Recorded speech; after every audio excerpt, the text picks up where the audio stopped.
Welcome everyone to another episode of Pure Vibes FM Radio, the global radio station. So today we have a special interview with the CEO for the Mad Ones, dope clothing line, dope apparel line that's really taking over the streets right now in New York, and it's really making moves across the globe.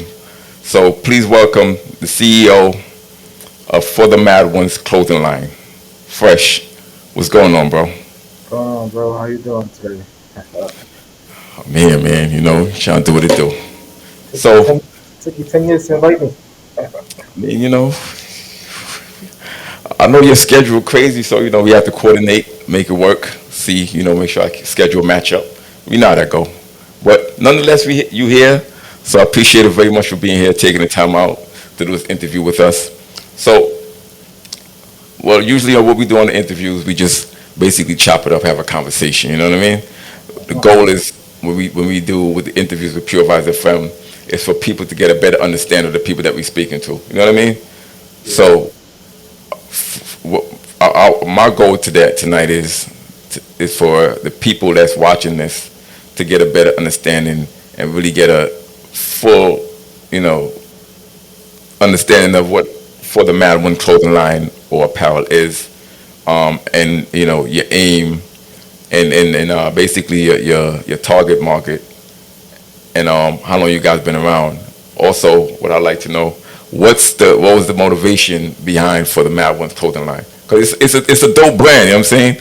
A lot of people, we got a lot of good feedback. A lot of people I spoke to about it, you get a lot of positive feedback. You know what I mean? Some dope wear, and it's just you guys got a very large option of choices. Because a lot of people that have clothing lines, when they just starting out, I mean, you guys been around for a minute, but usually when they start out, they have like a limited amount of options for clothing. You know what I'm saying?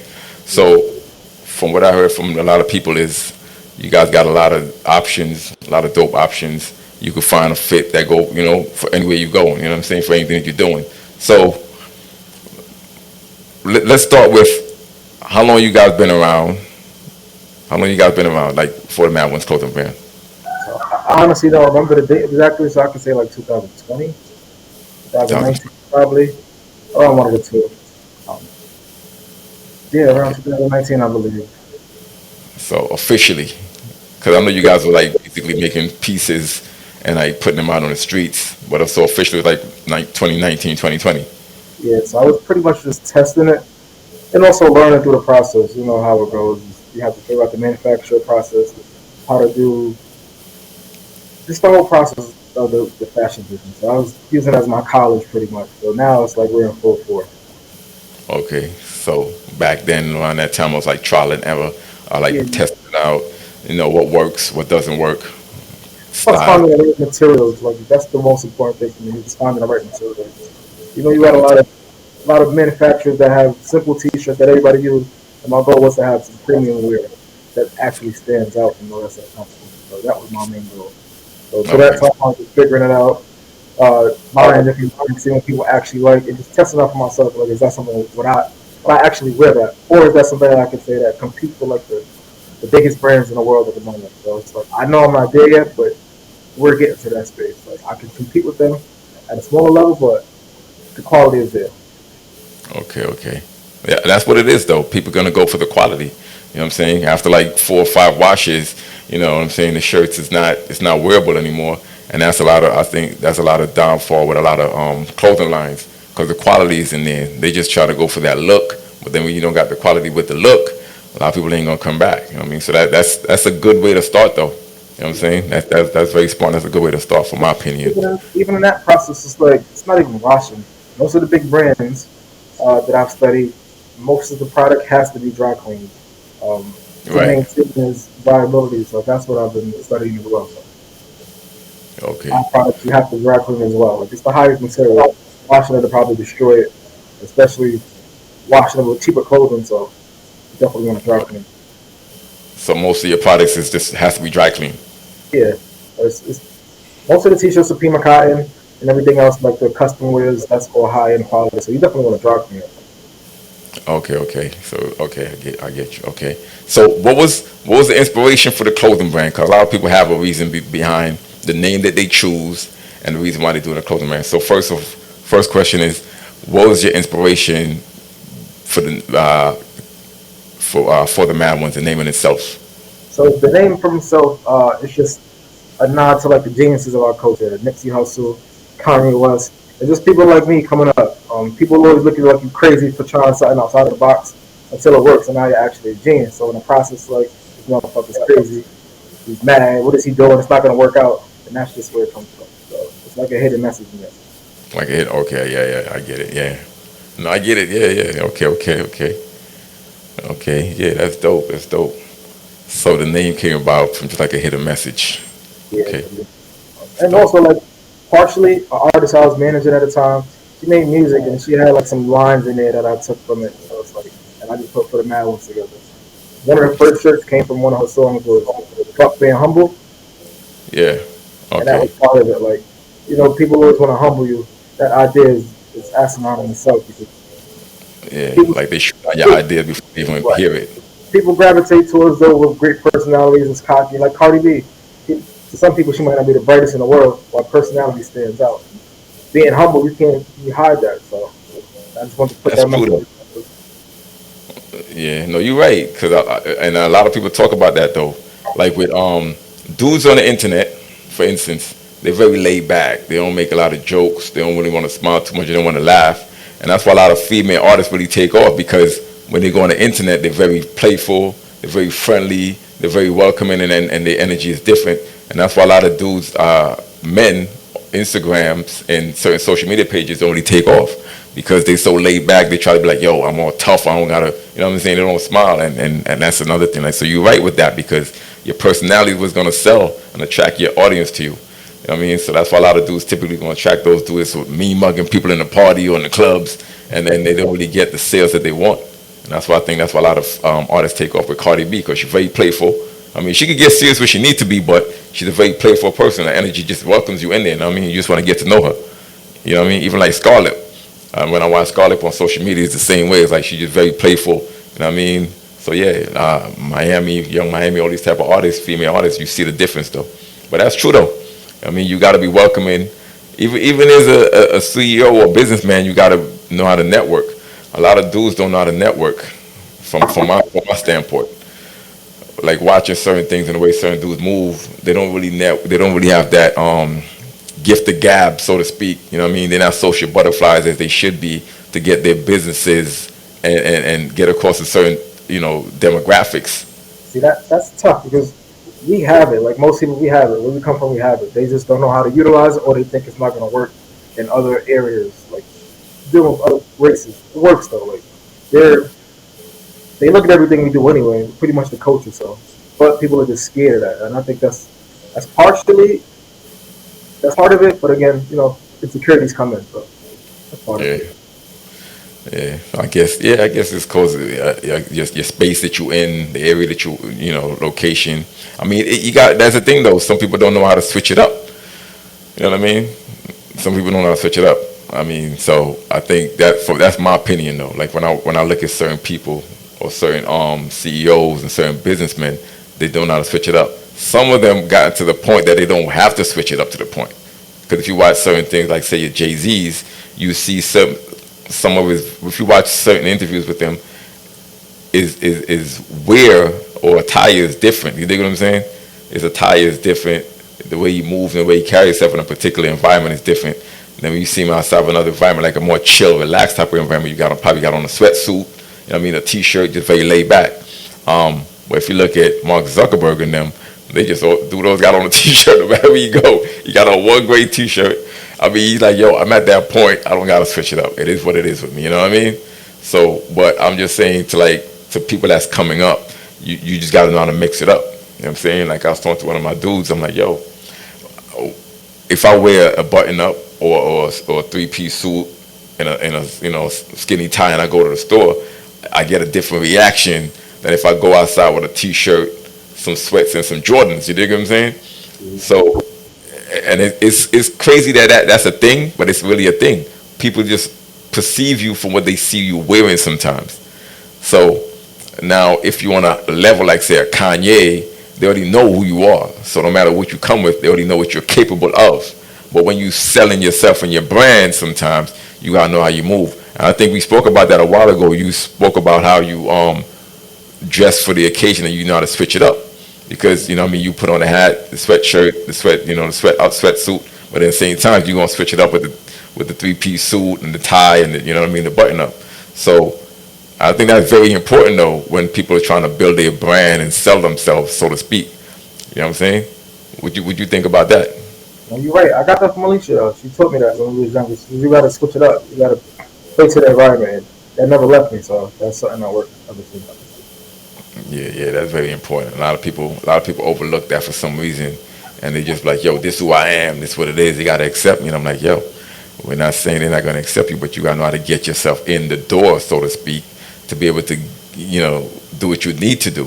So basically, sometimes you gotta do what you gotta do, so you could do what you want to do. And a lot of people tend to overlook that. You know what I mean? So, Yeah, I but mean, just that's a secret weapon. So they don't want to do it. I'll do it. Let them stay where they at, man. That's how it goes. yeah, yeah, yeah. Those are the ones that get overlooked. You know what I mean? Those are the ones that don't get the recommendations. They don't get the referrals because some people just on the way you move and the way you act and carry yourself and present yourself, and not just in public, in person, also on social media. A lot of people don't understand that. Your social media is what sells you to people or your brand or who you are, your personality, before anybody actually meets You're you. right. You know what I mean? I watched an interview with Dochi, and she basically put a campaign together, bro, from start, talking about look, music, social media, like everything before she really took it to that level, and it's working for her. You know what I mean? She a dope artist, but she realized that yo, that's the game. You know what I'm saying? And for a lot of people like with you right now, like how Mad One is taking off, it's doing real good now, and it's getting a buzz.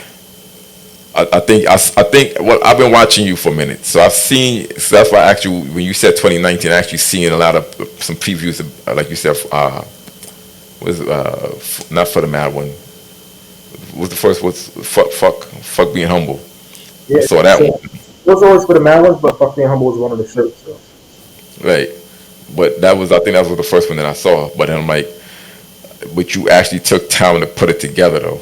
So when you go to your websites, I'm like, yo, it's looking professional, it's looking clean, as they should. And when I talk to people that buy the clothing line, buy your clothing and you know what I mean, your brand, they got good things to say about it. You know what I'm saying? They like the feel, they like the fit, they like the quality, they like the style. You know what I mean? But you took time to put everything together, and you know what I mean, I think that's, I mean, we kind of stretching it out, but I think that's very important though. I mean, in business and anything that you do, really taking your time to perfect your craft to really get the target audience that you want. You know what I mean? Yeah, I definitely learned that, especially working with bigger brands, you do marketing, web design. You'll have a product for like 4 or 5 years, and we're taught to keep a product and just if it doesn't sell now, you just throw it away, and that's not how it works at bigger brands. Some people might not know that, but that's how it works. So again, it's testament, seeing what works, changing the campaign up, taking it off the website for a moment to redo it, to just make the adjustments and bring it back out. So that's definitely something I learned through the process. Okay, so that's something that you do with the for the mad ones. Yeah, it's Okay, like okay. it's called product marketing. Product marketing, you pretty much if it doesn't work now, you could add something to the shirt, change a new design or add one design to the shirt and test that. Again, we're not a big brand, so you can always test something. If it doesn't work, I could hold it out for a minute. When the buzz comes back, I could relaunch the product. Just little things like that. So Switch it up. Yeah, yeah, yeah. That's dope. Okay. So, for the mad ones, I know a lot of clothing brands have different styles for different demographics.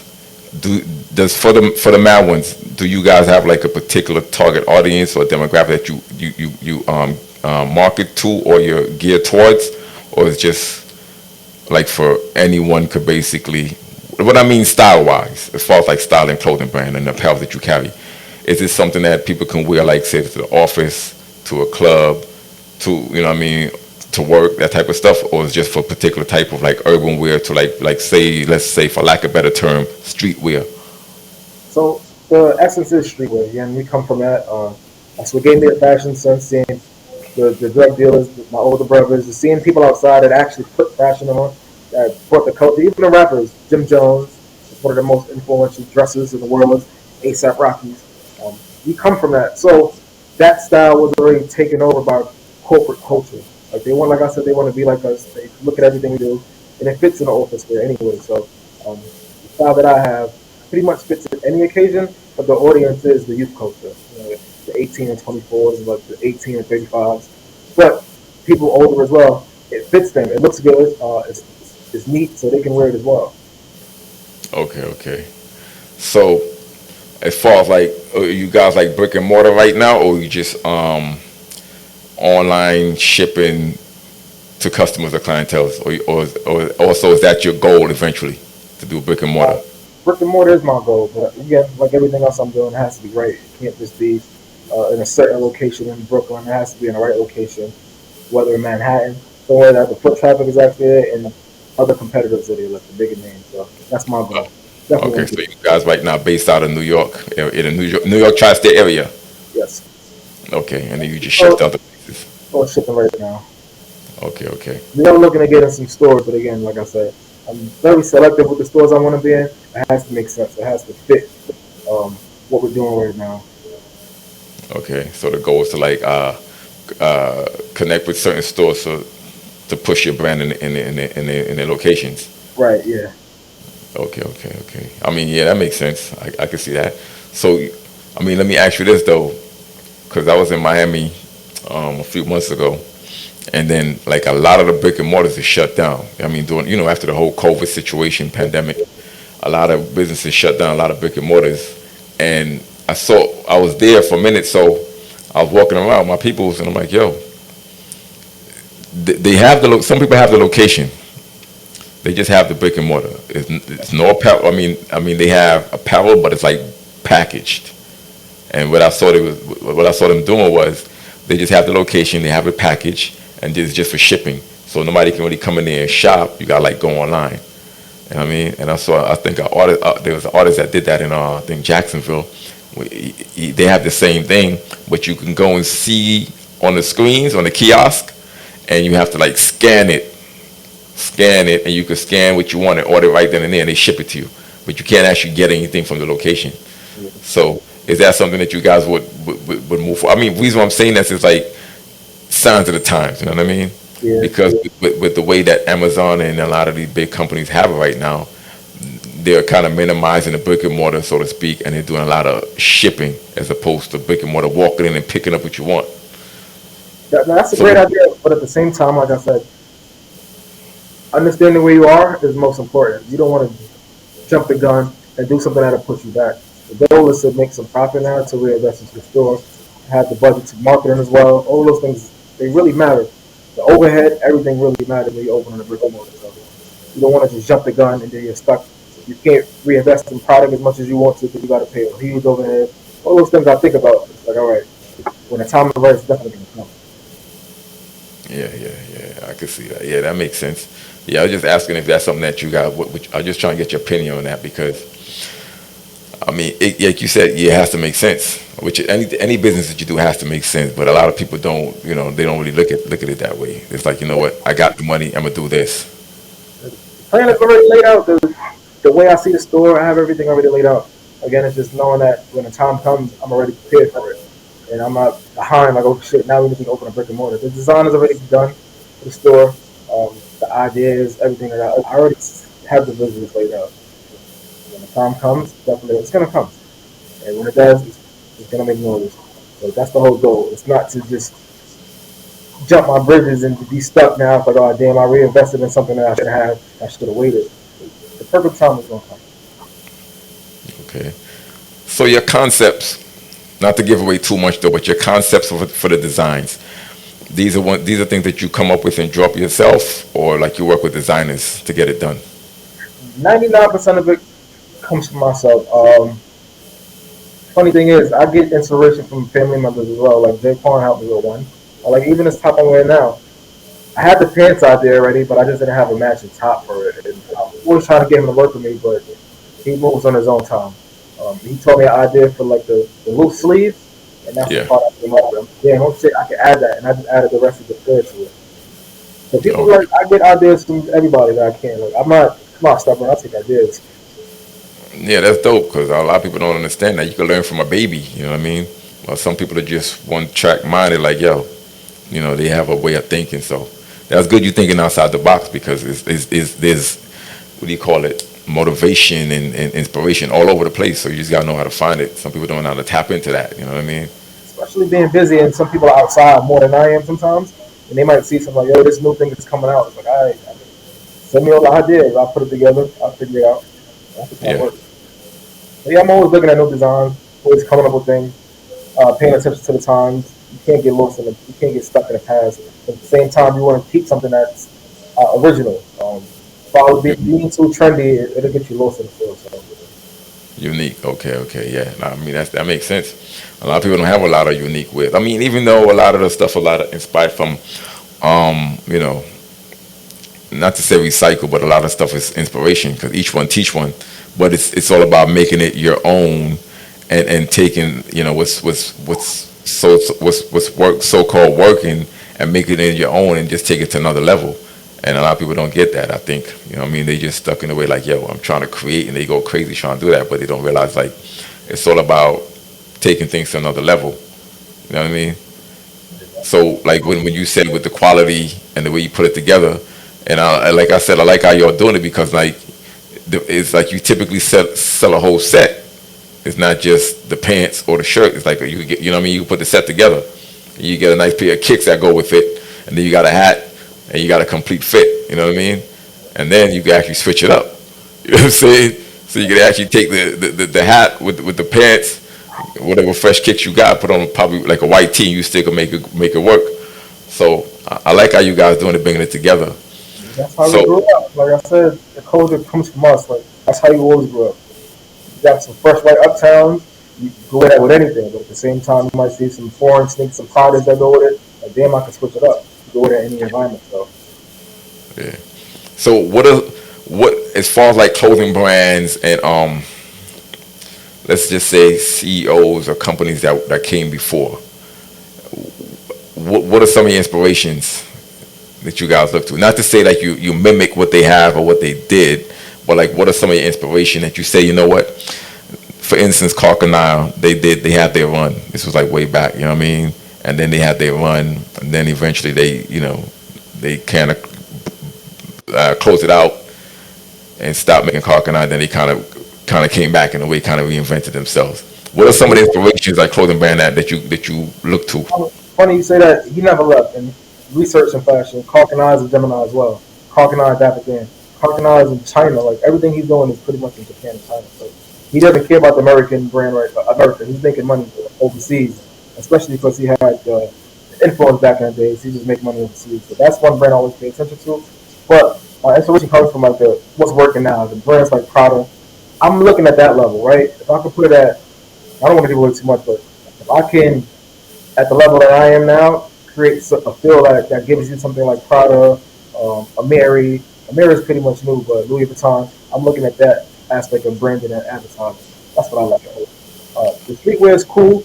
Again, I put my own flair to it. I know what's happening, and I could just mix it up that way. But funny you say that. Brands now are using regular people as models, like, and that's something we always wanted to use. Like, you don't want to use real models because, again, it's not real. Like, you want people that's gonna actually wear it, people that not always spit in tone like a model with the chisel chin every time. You Yeah, want the look to it, so that's what we try to do.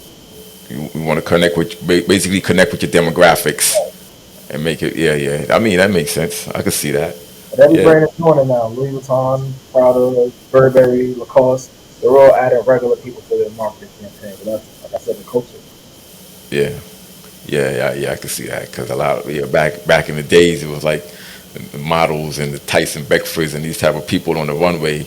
Yeah, and then they got people in the neighborhoods and the streets is buying these clothes. You know what I'm saying? So it didn't really connect too much.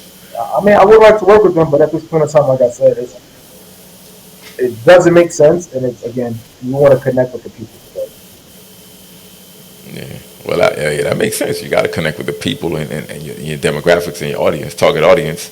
A lot of people don't have the vision to understand that. You know what I mean? But that, I think that was reason for that was back then they had a particular way of doing it. You know what I mean? Even with the whole situation, how Dapper Dan became to become part of with Gucci was Louis, right? Louis, Yeah, I don't know which one. I think he was with Gucci, I believe. Gucci, right? Yeah, because they didn't really welcome a lot of black people into the so-called space, and he decided in Harlem like, yo, I'm gonna open my shop. I'm gonna reinvent this in the neighborhood. It took off. Right. So he got sued. They shut him down. Then how he basically got back in, Gucci stole one of his designs. And he sued them, yeah. So yeah, he stole one of his designs, and then he saw. I guess he won the lawsuit, whatever. And then eventually they started working with him because they realized he had some fresh designs. Even though he was using their name, he made it his own. You know what I mean? This is from what I understand. I mean, you can do your own research, but that's from what I understand. He made it his own. So he's working with a lot of big rap artists, a lot of hip hop stars, a lot of R&B stars, a lot of gospel stars, Mike Tyson, these type of people. And he made designs with their name, but he made it his own. You know what I mean? And then eventually, that's how you got back in because they basically used one of his designs. And he's like, yo, nah, that's my design. What are you doing? I mean, you guys tried to shut me down, sued me, and now you want to use my design. So that's how you ended up collaborating with Gucci. And now look at him now. He got his own line. Yeah, You know what I mean? he's getting his just due. I'm not mad at that. You said what?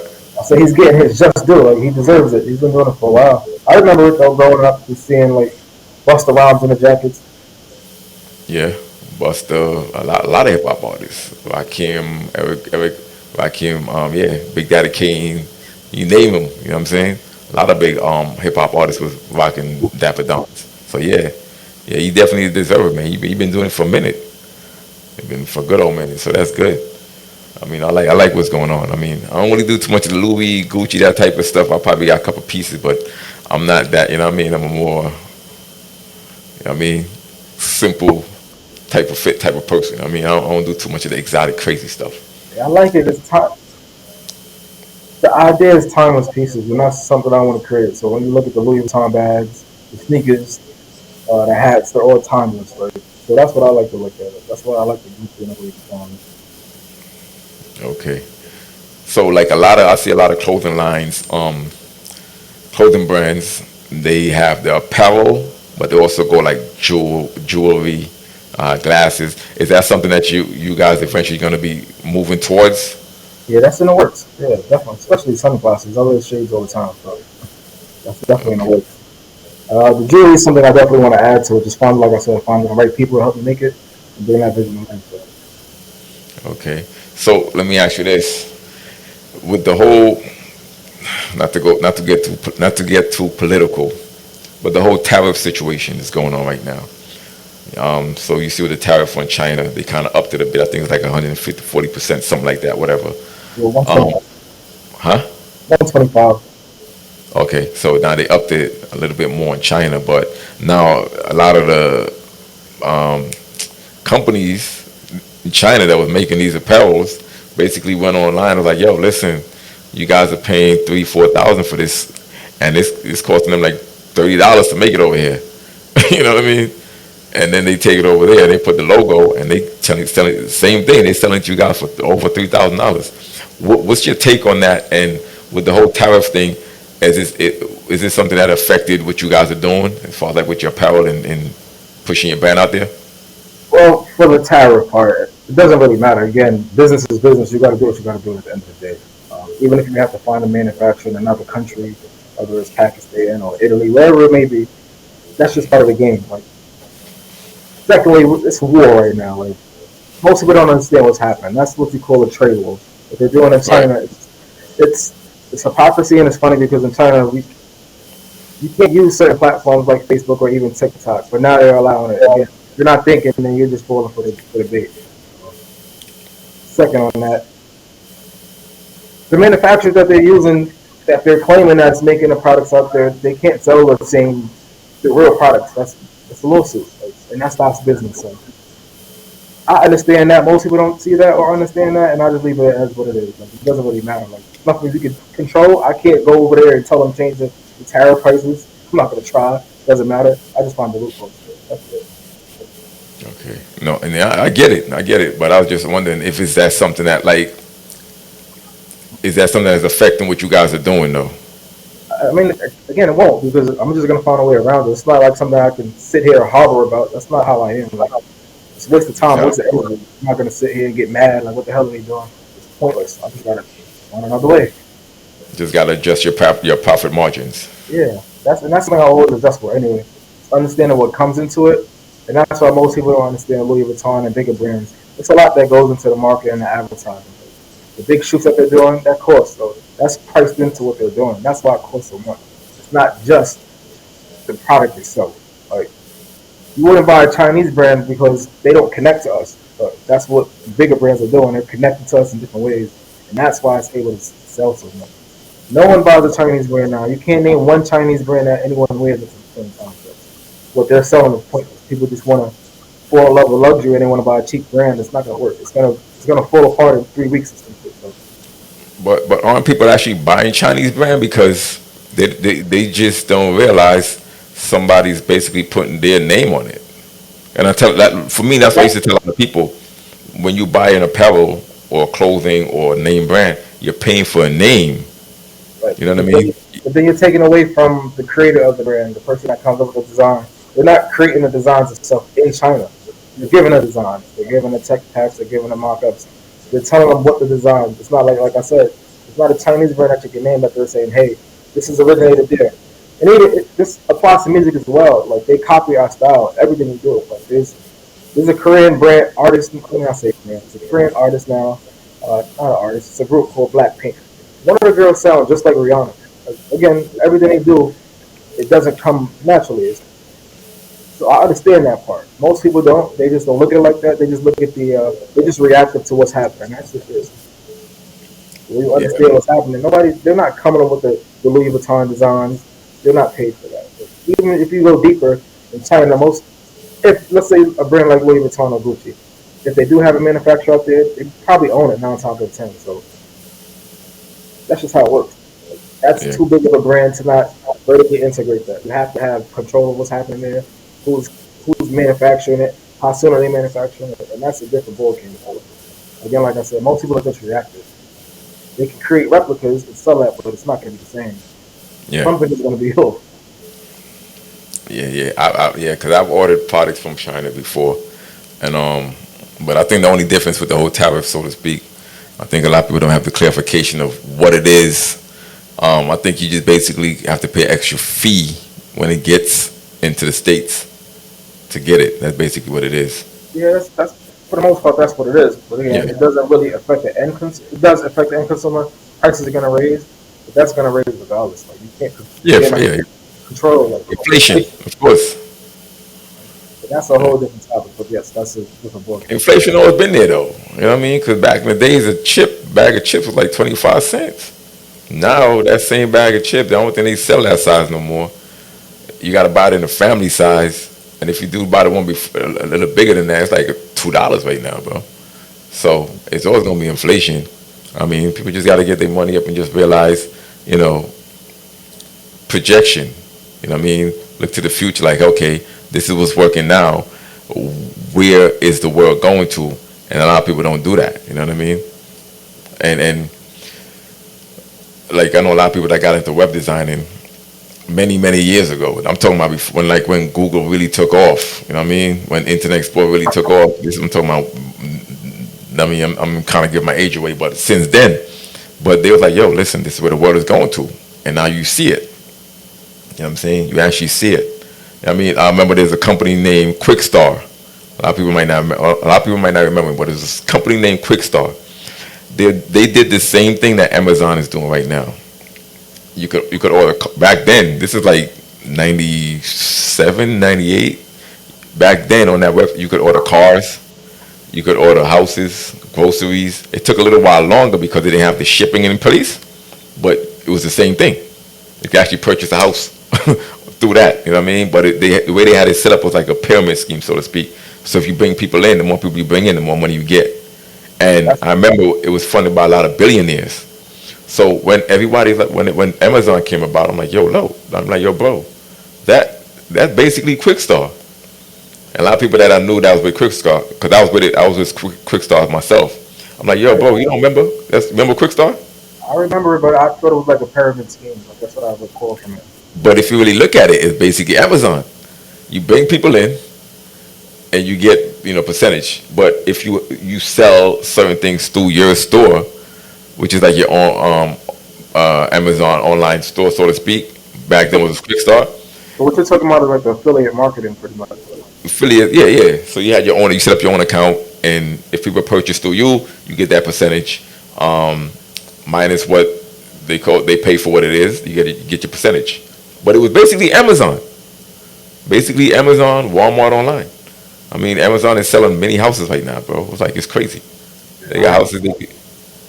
I mean, and I remember back in like '99, certain parts of Florida, when I saw the trailer houses, I'm like, yo, this looks like a real house. But it is a real house. What it is, they cut it in half and they ship it to you.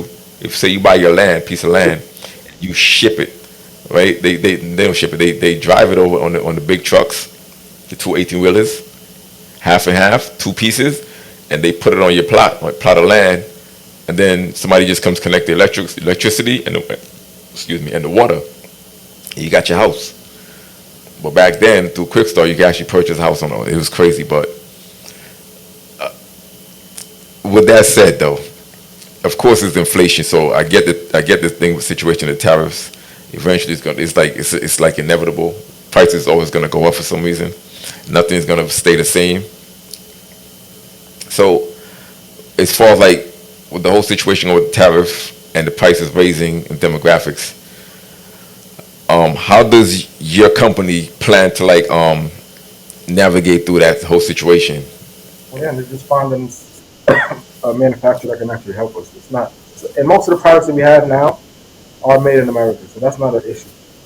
Again, Okay, the custom pieces that we're designing, that's something we have to figure out. But I'm not worried about that. okay, yeah, yeah, I get it, cause yeah, Look, we come from Brooklyn, bro. Like it's nothing that we can't figure out. Like so, when people are worried, I don't really care. Like the name of the game is figuring it out anyway. yeah, that's true.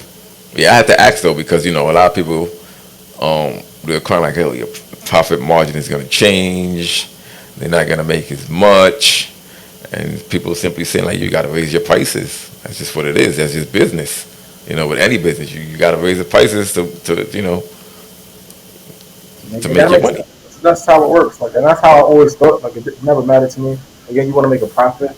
And most smaller brands, when they do release, they don't have profit margin. So let's say you got a $20 shirt, $25 shirt.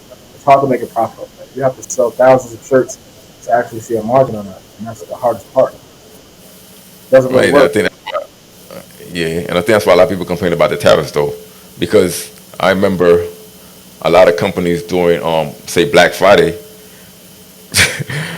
they will raise the price. They would actually raise the price And then at a and then discount. basically put sale on it.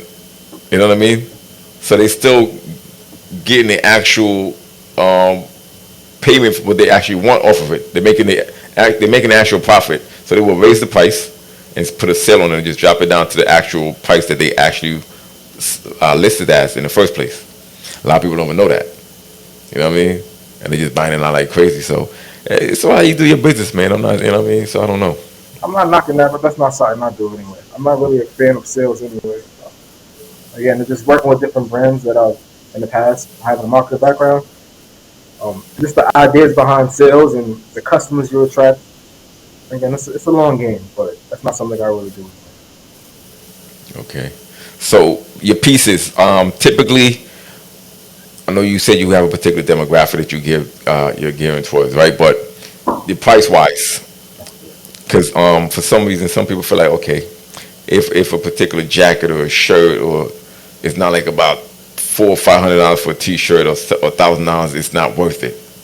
Right. What are your typical price range for the Mad One? Say, for instance, T-shirt. So I do believe we're going to increase prices anyway, but the typical price is from 140 and up. So it's high quality. Okay. Again, Right. the price change will come with the buzz. Again, it's going to cost more to generate what people actually want, and the higher the quality, the more it's gonna be. So that's just how it works. Okay, now reason why I asked you because, like I said, a lot of people feel like okay, it's not $1,000. No, it's not even worth it.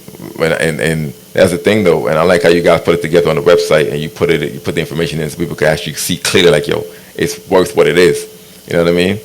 Um, but how you, but do you think that's fair though? You think that's something that I mean, I guess it's just what it is. But I'm gonna just ask the question anyway. Like some people feel like okay, if it's not at a particular price point, It's not worth it's it. Yeah. not worth buying it. No, you're right. It What's your happens. take on it? No, it definitely happens like that. But for us, that's gonna come with. For me to increase the price, is gonna have to. I'm gonna have a larger buzz. Gonna have to have the right people in it. Um, the name of the game is once a celebrity or somebody wears it, or what they call an influencer wears it, you're able to Yeah, charge what you need to charge. Again, sometimes right. I feel like you undercharge it anyway. At the same time, you still want to grow the audience and grow the buzz and tell my story Yeah. along the way so people understand. Okay, okay. So, so for instance, you could get any. Let's just say, let's go hip hop. Any hip hop artist right now to be an influencer and wear some of your pieces or full for the Mad One outfit on stage or like one of these shows, who would it be? Have a few of mine. Fab for one because he's from Brooklyn and he's known for fashion. A Yeah, Boogie's another one from New York. You got Future, you got Little Baby. Little Dirk was an idea too, but he's in jail right now. But people like that, ASAP Rocky for sure. he said, okay. I Like thought he was that. gonna say Kanye. I remember going lie. I thought he was gonna say Kanye or Jim Jones.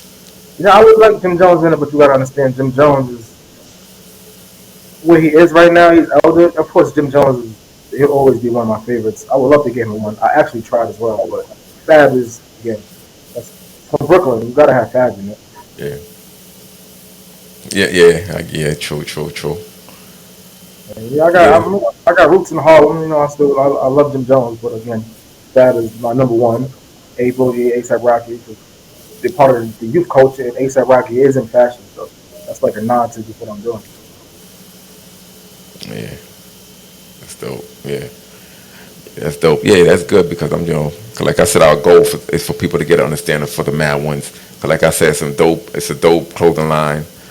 I like the quality. I like the look. I like the style, and that's what it is though. Because a lot of people, I think, fashion at one point you would see everybody wear things. If you go outside or go to school, everybody got a particular type of brand on. If Right. that makes sense. Like it had it's every brand had its era. Then I want to say probably in like the late 2000s, it kind of shifted, where to the point that everybody was just wearing what they were comfortable with and what they wanted to wear. Like some Right. people make fun of people like yo, you got on a Nike sneaker, you got on a Reebok Reebok sweatsuit, and you got on a freaking Adidas hat. Like bro, that what are you doing right now? You know what I mean? So I think people got more comfortable saying, "Yo, listen, I'm putting my own style together."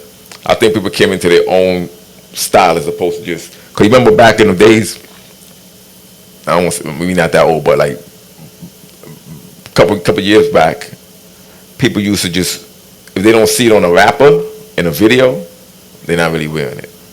It's still the same. It hasn't changed. It's still like that with customers. It's still from you what you see is still it's still similar to that. That's not But gonna. I still but what I'm saying though, from what I see from my standpoint, I see people kind of making their own style. You dig what I'm saying? Yeah, I mean Yeah, that's not to like people like Little Uzi. They gave people the courage to like wear what they want to wear, do what they want to do. Excuse me. But again, it's still the same.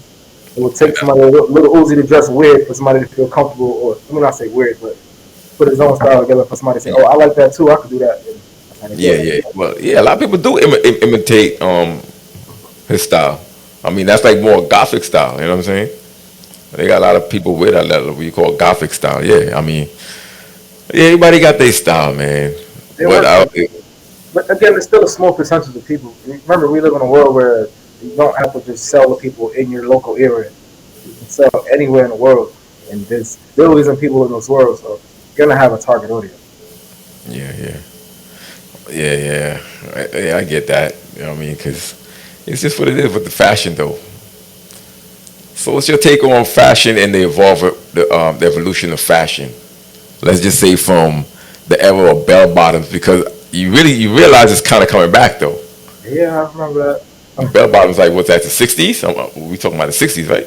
Not even the '60s. Growing up, remember C.E.O. was one that really put me on to bell bottoms and stuff like that. I got laughed at for wearing that at school. I remember in public school, I had one of the wide bottom pants and people was laughing at me. This was like in public school, so this is not too far off. Like, I know fashion is a revolving circle. It's going to change. It's going to come back. Skinny jeans are going to come back in the next 10 years, probably less than that. Right now, it's more acceptable to wear what you want to wear, like you said. So you have to pay attention to that. You can have the skinny jeans, and you can still have the wide. That's why you have to have a variety of things. Yeah, yeah, yeah. Some people are just in their own world. They pave their own lane. They don't care what people think. They're gonna wear what they want to wear. You know what I mean? And then they got some people to the point like, listen, this is not what's hitting right now. You know what I mean? like dudes like say Saquon. You know what I mean? It's like yo, this is not what hit right now. I'm not wearing that. And then they got some people like, yo, listen, I'm making my own style. I'm putting this together. This go with this. I don't care if the color matches. I still think it's fly, and they're gonna go out there and they're gonna make it work. That's how it goes. Yeah, no, you're right, but that's part of the business, and not to give too much. I forgot the name of the book, but in the book I read, it spoke about the art of business or what actually brings in the money. Like Coca-Cola, for instance. Like, you might not drink Coca-Cola every day, but you're drinking once in a while. So what you're called is a one-off customer, and that's what's gonna help your business flourish anyway. You're gonna have your core fans. Let's say you have 10,000 core fans. They might not buy everything from every drop, but the one-off customers will buy it. They'll say, okay, I like this, I'll buy that. And that's how business runs. It doesn't change. So that's what I know for sure. So that's why I'm never actually worried. Like, I know some people might not like this hat that I'm wearing. They might not like this outfit, but they might like a t-shirt. So, all right, I got something for that as well. Oh, this is the plain t-shirt. I even had feedback on that. Some people don't like the big designs. They like the smaller logos or some with no logos. So those are things that Yeah, keep in mind. yeah, that's true. Cause I think Snoop Dogg first clothing line, it didn't do too well because remember he had Snoop and the dog logo that he used on his first album cover on the pants, and a lot of people didn't like it because it was like Snoop straight across the back of the pants, and he was like the first one did that. But you see, people are bringing it back though. You know what I mean? It's go back to what you said earlier. Some people just crash out on that. Like, yo, we don't want the design. It didn't work. As opposed to reinventing it and then putting it back out there at the right time. But that's And what I you mean, know, and get sales. they have a name for that now. It's called hype beasts. People that like what's hot now and only what's hot now. Those are people that they have cycles. Those people are never gonna really like. They're not really customers. Like they're gonna buy what's hot now and they're gonna leave it alone. But then, like I said, Carl Kanai, he has a core audience in Japan. Like he's Dope. not gonna Yeah, continue. He's gonna continue to sell. Louis yeah. Vuitton is Cause a hot name, right? So they're gonna always sell, but people are not gonna always buy that product. Like that's just how it works. yeah. So Okay. are you familiar with Fubu though? Fubu. Yeah, I remember Fubu. Yeah, what's his name? Damon John. Yeah, I paid attention to it. I listened to his story, read his books. So didn't they try to make a comeback or no? I think they did. They tried to make a comeback, but again, Fubu wasn't, from my understanding, Fubu wasn't always cool. Like it wasn't always cool. It was a speculative hustle that people actually like, but the designs weren't always the best. Like, Yeah, I think LL Cool J was one of his first, I guess, influencer. He's the one that really helped it take off when LL Cool J wore it. Yeah, he from Brooklyn too. everybody's from Fubu, Queens. Everybody's from Queens. Canarsie. Well, I thought he was from Queens, but I remember him. I Yeah. remember in the story, he said he was in Vega Avenue, and then that's how a lot of sales started coming in. Uh, the stripper, Okay. yeah. So he was selling the hats, and that's how it really took off. So Okay. Yeah, I thought somebody I spoke to that knows him. I think they said, well, I think he's probably either. I'm probably mistaken. I'm gonna do my research again. But when I spoke to dude that grew up with him, he said he's from Brooklyn, Canarsie area. So I don't know. But hey, sometimes you gotta do your research. People talk. I guess he probably was, probably from Queens and probably lived in Brooklyn. Stop, bro. Yeah, I remember. Yeah, I read the story. I liked it. But even with that, he took the capital and reinvested, and that's the name of the game. Like, reinventing. Yeah, of course. A lot of people don't know. Listen, that's the name of the game, man. That's the name of the game. I know people that have failed businesses.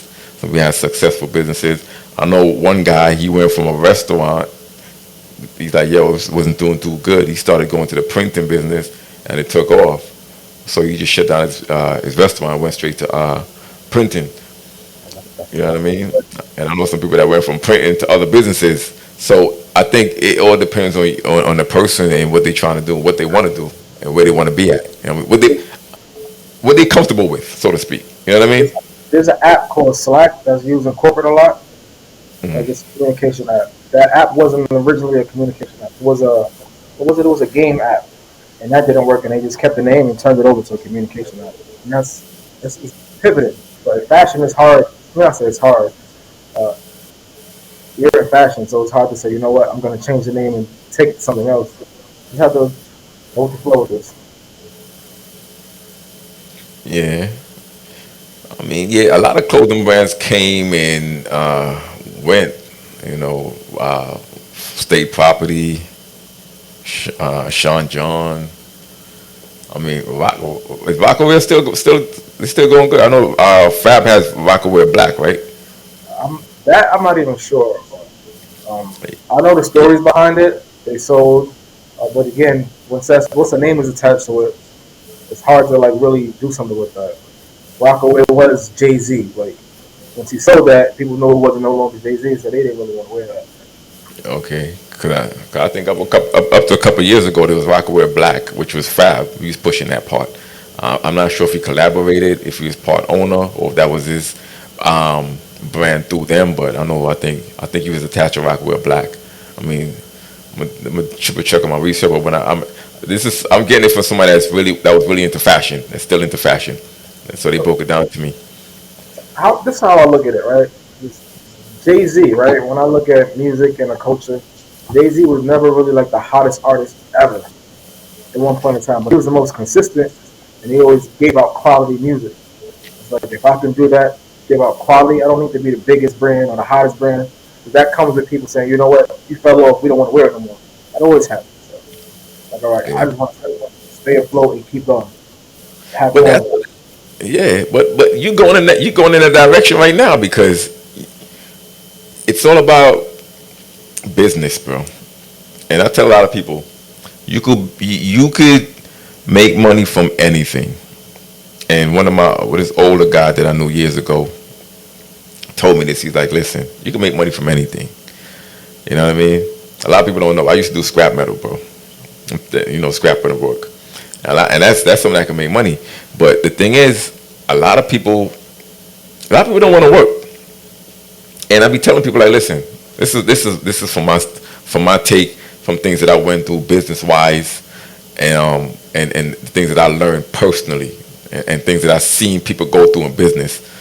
Um, you can make money from anything if you got the work, ethic, and you're ready to stay dedicated. Like you said, Jay Z was consistent, so that's why a lot of people respect Jay Z as a businessman. They don't like, okay, he's a dope rapper, but he's a businessman. But he understood the business of the music, and that's what took him to another level where he was able to reinvest into other things. You know what I mean? And some people are just stuck in one lane. You know what I mean? They don't know how to diversify. So I mean, from what I learned, what I see, a lot of people don't want to put that work in. A lot of people don't want to stay up all night or stay up 2 3 days in a row and get the job done and stay consistent. You know what I mean? And deliver. You know what I mean? To their clientele. They want to get the clientele, but then they want to slack off because they got paid. Like no, it's a lot goes into that. You got to stay consistent. You got to give quality. You got to make sure you meet that deadline. And you know what I mean? And you got to really put that business ethic and that work behind it. So It's not just gonna fall like that. You know what I mean? I'm glad you brought up deadlines. So the the advantage that smaller brands have, they don't have to abide by the fashion industry. The fashion industry is meant to repeat. You have Fashion Week early in the year, so you have to have certain pieces for that. You have Fashion Week at the end of the year, so you have to have another set of pieces for that. As a smaller brand, as you're building your buzz and trying to grow, you don't have to compete with that. Some people get lost in that, trying to compete with, I need to drop this piece here, I need to drop this piece here. And it's hard. You have to make the amount of money for that, to deal with the manufacturers, to have that in a certain amount of time. That's a lot. Like, we don't have a large team. But that's an advantage. You don't have to abide by that. Um, but back to what you were saying, there's a quote Nipsey Hussle said, you can have whatever you want as long as you're willing to bleed for it. That's what you could say the street terminology. But then there's Mr. Wonderful. He was on the show with Damon John, the Fubu creator. He said some people stay in business for like 15 years, and some people just switch to another business and do that. So it's like as long as you're willing to stay in it, it can actually get somewhere. That's just pretty much the name of the game. Yeah, that's true. Ice Cube said the same thing too. You got to stay dedicated and stay focused. Because Kevin Hart didn't really take off till after 15 years, I think. That was his testimony. It took him like 15 years to really take off as a comedian. And yeah, it's all about staying dedicated, bro. It's knowing what you want, believing in yourself, and staying dedicated. That's just my take on it. And if you just got to stay dedicated and don't give up. Because again, anything can make you a millionaire, really and truly. A lot of people don't realize that. Anything can make you a millionaire. But the thing is, a lot of people have this mindset that, okay, this person made it, but this is a millionaire. I'm going to do this. But a lot of people don't realize these hip-hop artists, I don't know personally. I ain't talked to none of them personally, but from their testimonies and the things that I heard, a lot of them, they make the money, but they reinvest into other things. They reinvest. They diversify. A lot of them diversify, bro. That's the Will. That's the Will. I mean? That's the Will Smith blueprint. He was a rapper, became an actor, and he started investing himself in different things. So that makes a lot of sense. Yeah, a lot of people don't. Know what you say? So that's the Will Smith blueprint. No, he was an actor at first. And he transferred to movies, and he was able to take that acting, his rapping skills, and his personality, and invest that other places. Yeah, wasn't he? I think he was comedian, rapper, actor. I think it was that order, something like that. I think it was probably rapper first. I don't remember. He was a rapper. He was the first rapper to win a Grammy. Because I remember he was on the show and they kept laughing at him like, "Yo, take me serious," but they saw him as a comedian, so they kept laughing every time he said anything, and he wasn't even trying to be funny. He was just trying to have a conversation with Arsenio Hall, and he's like, "Yo, come on, yo, I'm not joking, I'm serious." But they see him as such a funny comedian at that time. Everything he said was funny. You know what I mean? So, but yeah, it's all about diversifying, man. That's what I feel. That's just my opinion, and I think a lot of people lack that. So it's good that you got that business ethics and that focus and dedication. And I think when you have that in business or in life, you're always gonna make it. You definitely always gonna make it, man. And you know, and I think a lot of people lack that. And you know, when they look into themselves, they're like they don't believe, they don't have faith in themselves. Like yo, they doubt themselves too much. They're like, but it's kind of good to be your own worst critic, and it's kind of bad. Because sometimes you hinder yourself from making certain moves. You know what I mean? I think it's good. You just got to take action. Regardless of how much you critique yourself, you still got to get action and get feedback. You have to have action. With no action, you get no feedback, so you can't really progress there. Like I said, it's like testing a product. Like if it doesn't work, all right, I got feedback on this product, or I'm seeing what's happening now. Let me make adjustments. If you're not getting that, you're not going anywhere. It's all action. Yeah. So So let me ask you this: if one of the, for lack of a better term, one of these big colossal clothing brands come to you, if it was anyone you could pick from, any of the clothing lines that's really been out there, that's really doing numbers, that really got a name to them, a Louis, a Gucci, Armani, whatever. If out of any one of those clothing lines, which one would you like to work with or collaborate? And like basically, if they come to you right now and say, "Hey, for the Mad One, we like what you guys are doing. We'd love to collaborate with you guys." Who would you want it to be, or does it matter? Shit, it doesn't matter, honestly. I like all of the brands, but it just hasn't made sense at the end of the day. Make sure I have some kind of ownership in it. That's just the main part. Like I pay attention to that a lot. I see a lot of the Creative Rude. It's a fashion brand. He's up and coming. Like he doesn't even have a brick and mortar yet, but he's just killing it right now. He got the streets in a frenzy. His products is priced high, like $1,000 per sweatpants, and that's somebody that I look at as well. He was the creative director of Bally, right? Oh, Bally. Yeah, Yeah. he was the creative director of The Bally. shoes. The shoes, yeah. But they Okay. didn't, for whatever reason, it didn't work out. But he was able to keep, he was able to maintain his business and still be the creative director there. So again, as long as it makes sense. Yeah. Okay. Yeah, I get that. I mean, you got to make the numbers. Got to make it right. They got to match up. Yeah. And you got ownership in there. But is there anyone particular of all of those clothing lines that you would prefer to work with because that you think would fit your brand better, or it doesn't, or you think you guys, well, from what I see, you guys have, you could actually work with a lot of different companies. So I don't think it really matters. But to you, from your standpoint, is there, from your standpoint, for which because you would know better, is there a particular company that you feel like your brand would fit better with? I think it's a lot of brands, but for instance, like I said, it's Gucci. I look at all the advertising, so I understand it, and I think it would fit. So Gucci, Prada, Louis Vuitton, like I pay attention to it a lot.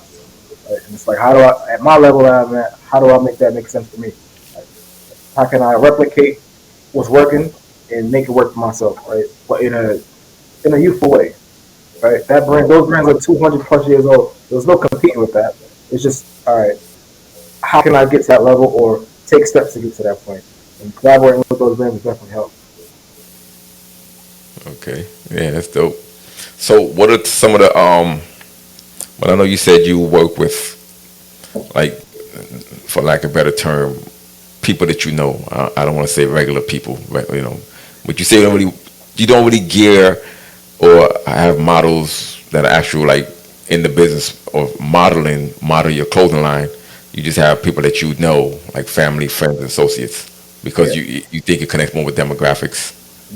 So I can find models that connect with the demographic. There's a brand called I don't even know how to pronounce it, but Amy Delore. I don't know how to pronounce it, but they work with some black models from they're from Brooklyn, some twins, and they like the face of the brand. So it fits the culture. If I could get to that budget where I can consistently pay them, because that's also a part of it. Like these models charge 2,500 to shoot, and it doesn't make sense for me to put that towards that and still have to come up with an advertising budget and everything else. That's a lot. Okay. So for right now, does your company put on like shows and events to like I know a lot of companies when they're taking it to another level, a lot of times they don't even do it for the business. It's just something that is who they are as a person. You know what I mean? Just to give back. Is that something that your company does? Like give speeches, give people information on how to make it in the business. How to be better in what they're doing, even if it's not fashion. Is that So something that your company do or you do? I do it a lot. Like most of the youth, they look up to me. So and even what was it, yesterday, 2 days ago, I went to a high school, junior high school to talk to the kids. So I do that a lot. Okay. So you went to high school just to talk to them about Yeah, just fashion, business. I was business. yeah, e-commerce and self marketing, like my background, and just telling them how I got here, what I did. They also asked questions like, "What did I study?" And I told them the truth. Like I went to school for marketing. At the same time, just growing up, uh, we already know what's happening. We just don't know how to apply it, and that's what I had to learn. Like, again, fashion, you see it every day. That's not something you can actually fall in love with if you already know what it is. It's like part of you. So I was just giving them that game, teaching them how to do it. And most of the time, it's like two or three kids that I stay connected. Okay, okay. So you give back in the way of you giving information and you giving knowledge and uh, giving the kids direction of how to pursue their dreams, aspirations. And I got friends that also they all every time they find a young kid into business, they send them to me. So I just give them Okay, the game and what I can help them with. okay. So what are some of the businesses or business ideas or ventures that you've helped some of the youth with? Again, background is in marketing, so I did a lot of music, so it helps with that. Uh, I work with a lot of different companies, fashion brands, product brands, different product brands, CPG goods, and I have the information, so I'm able to get it back to them. Just whatever they want to do, I can help them with the direction, the actual total cost, and not to jump their bridges and reinvest into something that's too much, and just take the time to get to this process. So get to the stage that they want to get to. So I give them all the information, whether it's advertising, what they want to learn, how to find people to help you with your business, and yeah, I do that a lot. Okay, that's dope. I saw some place that there was this man and his daughter. He was in the States and for many years, and he decided to retire and move back to his homeland, which was Jamaica. He took his daughter, but he had a lot of companies in the States and he had companies in Jamaica. Um, with being that you, I believe, you would be considered second generation Caribbean, right, through your family. What I wanted to ask is, have you ever considered implementing your clothing brand in that diaspora of the world? So I had this conversation a lot with some friends, especially the Guyanese friends. We always try to find ways like how we could do that, give back and just give information. Um, but you know that I don't know the right words to say, but the finances there is definitely tough, right? So how does it make sense for us, and how does it make sense that they can actually execute what they want to do? Right? That's the things you want to figure out. Like, if the money is there, I can definitely help plant some seeds in that country and just help things grow faster. But given that information, that's something we always think about or talk about. Yeah, because the reason why I asked that because I know someone that has a clothing brand, and they're actually in Walmart right now. But before that, he had a brick and mortar in Georgia, and I think he shut it down. Then eventually, he popped up in Walmart.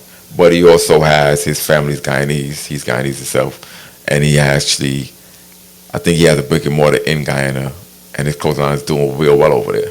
That's the reason why I asked you if that's something you ever considered, because I know a lot of people do that. Because for instance, you say Versace, they definitely got Versace in Italy. You know what I'm saying? So they definitely go back to their roots, so to speak. And that's why I was asking that. You know what I mean? If it's something that you considered, because I don't think a lot of people really look into that as so much. They don't think it's kind of, to me, I think it wants to be like a kind of untapped market, because they don't really think like, okay, it may do well over there because of the conversion rate of the currency. But the thing is, it's always where you at. You know what I mean? Now, you know what I mean? It's typically where you at, and then when you get to that particular area, you could basically, navigate and know what works. But some people don't really take the chance or take the step because they're like, okay, the currency conversion rate don't really make no sense. But they definitely also got millionaires and billionaires in those type of time zones and diaspora as well. You know what I mean? Caribbeans and these islands as well. But I don't think that's people really consider that. That's the reason why I asked you that. But that's something we have conversations of those things, but it's like the finances there, like how much they get paid, all those things actually matter. Like you don't want to sell somebody in Guyana $400 product. Like it take them 4 months to actually make that. Like it's things you guys really have to look into. So Yeah, the numbers. Yeah, of course you gotta check the numbers. Yeah, yeah, for sure. Okay, yeah, from my standpoint, that's definitely also going to be extension of your brand and your marketing. You know what I mean? But hey, again, it goes back to numbers, like you said, which it does make sense. I just asked a question because I think a lot of people kind of overlook that. You know what I mean? And other brands like say Versace and these type of companies, they actually use it as a tool. Like, hey, this is made in Italy. You know what I mean? This is made in Italy, and people are like, oh shit, Italy, okay, and this is where this was made. okay, that's a for the mad ones piece. Yeah. Okay, yeah. So you know what I mean? See, right then and there. You know what I mean? And they definitely have, so hey, but that's dope though. That's good, man. Yeah, so where can people get your purchase your products and For your the mad pieces? ones.com. For the madones.com. Okay, you Yes. see it right there, people. FORTHEMADONES.com, for the madones.com. Instagram as well. So you're on so the website for the madones.com, also on Instagram. Yeah. Also TikTok. I got locked out of TikTok, so I have to get that back. But yes, Instagram right now. Also Instagram and the website. Yes. Okay, cool. All right. Yeah, we're also gonna definitely plug it up on the website on Pure Vibes, and let people know what it is. We're gonna plug it. I mean, what we've been talking about it. We're just gonna put it up there, let people know, and doing the shows. I'm gonna let the audience knows and let our listeners know what it is, where to get the information. But we're definitely gonna tag it in the website and put a link to what you guys have, and we're definitely gonna support it. We really like what you guys are doing, man. Just keep up the good work. If you guys need you guys got any marketing and you want to jump back on and get back with us and let's do some marketing. If we, quick marketing, stopping on the show. Anytime you guys want to stop by, do some marketing promotion, just let us know. We're here. You know what I mean? Appreciate you stopping by. So again, people, this is Fresh from For the Mad Ones, the CEO of For the Mad Ones clothing brand, apparel. His website again is forthemadOnes.com. It's also on Instagram. TikTok should be back up soon. But we definitely going to also, within the next day or two, we're going to have that plugged in and connected into purevibesfm.net. And we're going to, we get you some more information on For the Mad Ones. Okay, so any sales that they have coming up, any specials, we're definitely going to feature it on Pure Vibes FM. You get a link straight to their website. And go check out, go support it. Trust me, it's good quality work, good quality pieces, looks great. You get an outfit to go with any outfit.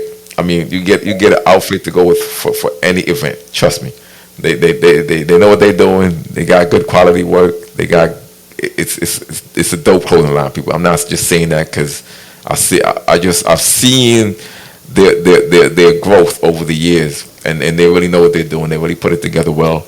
So Fresh, appreciate you being here, man. Thank you for taking the time out your schedule to chop it up with us on purevibesfm.net radio. So again, forthemadOnes.com and also on Instagram for the Mad Ones. Been a pleasure, man. Thank you. Appreciate you anytime, man. Just let me know. Okay. Anything else you want to leave? Anything else you want to talk to people about before we go? No, just come shop, man. forthemadOnes.com, people, check it out. Dope pieces, like I said. I can't stress it enough. They got some nice clothing. It's just what it is. If you're really into fashion and you're really into quality fashion, and basically what's that saying? More bang for your buck. If you know what I mean, trust me. I would say they're already up there with Louis and Gucci on that level. I'm not just saying that just to say that. Check it out for yourself. forthemadOnes.com. There's the website. Also, Instagram is For the Mad Ones. Fresh, appreciate you being here. Thank you for taking the time out. Stop by anytime, man. Appreciate it. Appreciate you, bro. All right. Thank you.